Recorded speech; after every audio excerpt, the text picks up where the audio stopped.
Mental health in our community has always been an issue.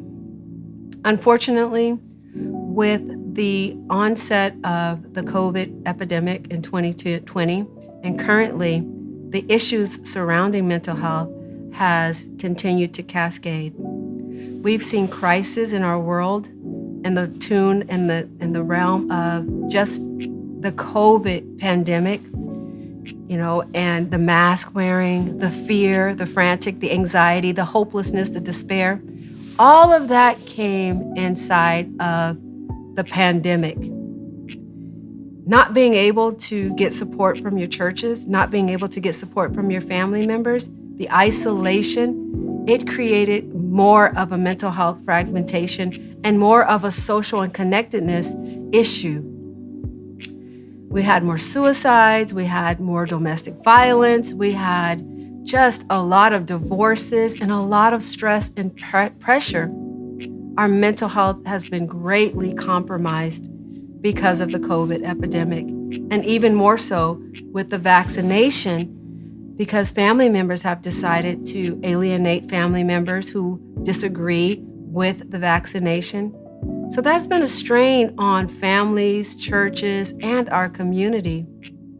The infighting and the stress has taken a toll on our immune system, our nervous system, and we're trying to recover from all of the impact of what's going on around us, the political stress, the racism, the police brutality, the wars, the political issues of abortion and, Pride Month.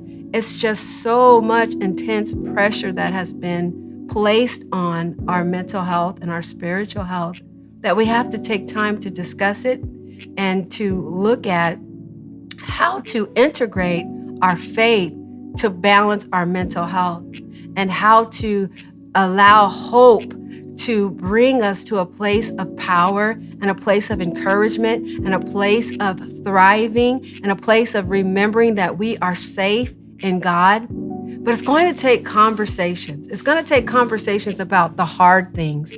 It's going to take the ability to stop and talk about the significance of meeting our needs, our emotional needs, our spiritual needs, our physical needs, because we are three-part beings. We're body and we are soul and we are spirit. And it's important that we take this time to address all of those issues corporately. One of the things I'm concerned with as a marriage and family therapist is the family, and how families are doing with, like I said, the quarantine and not being able to fellowship and not being able to keep traditions and not being able to reinforce the love among one another. It's going to affect the family first, and then the community, and then the church. So we're really going to have to be pointed in finding solutions to getting back to the house of God, getting back to families so that we can improve the state of our world. The state of our world is impacted by the health or the decline of our mental health. There's three things that we're going to have to really focus on if we're going to be a healthy population. And one is our ability to listen. The challenges that I seen during COVID was that people were so frantic that they weren't in a listening state. When you are in the fight or flight stage, you're not in the listening and learning state. So people were just in fear, in judgment, in chaos, and just very unhealthy. And as a result, we saw weight gain. We saw those compromised with COVID even succumb to it.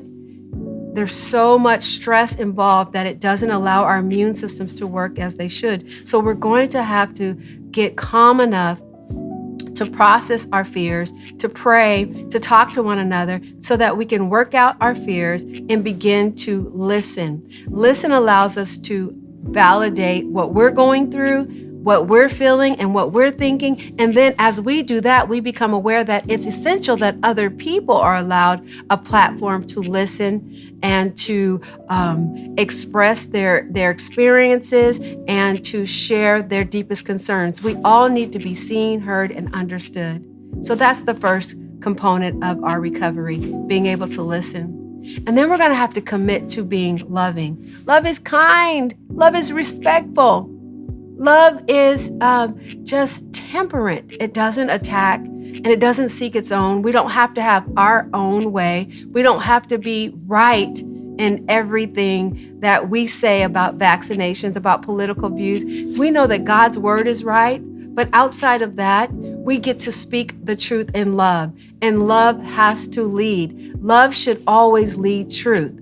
We're going to need a lot of love for the truth that has to be delivered, because the world is living in delusion and chaos and fear. It's going to take truth. But again, that healing truth is going to be covered by love. Love should always travel faster than truth. And then it's going to take the mindset that you want unity and reconciliation. You want to be a part of a system.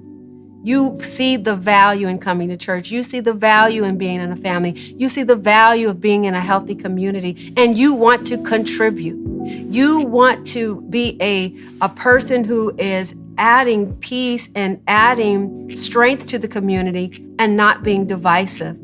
That's going to take concentrated effort, but that is what's going to heal us as individuals, as a community, and as family members. Listening, loving, and actively being a participant of reconciliation and the strive for unity.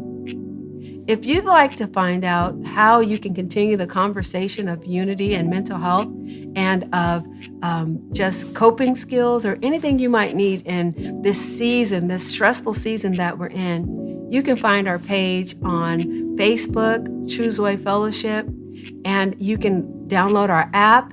If you have any questions, you can put them in the comment and we can respond to your questions. This is a platform where we are endeavoring to build the community through healthy mental health and healthy communication processes and just love and support of one another.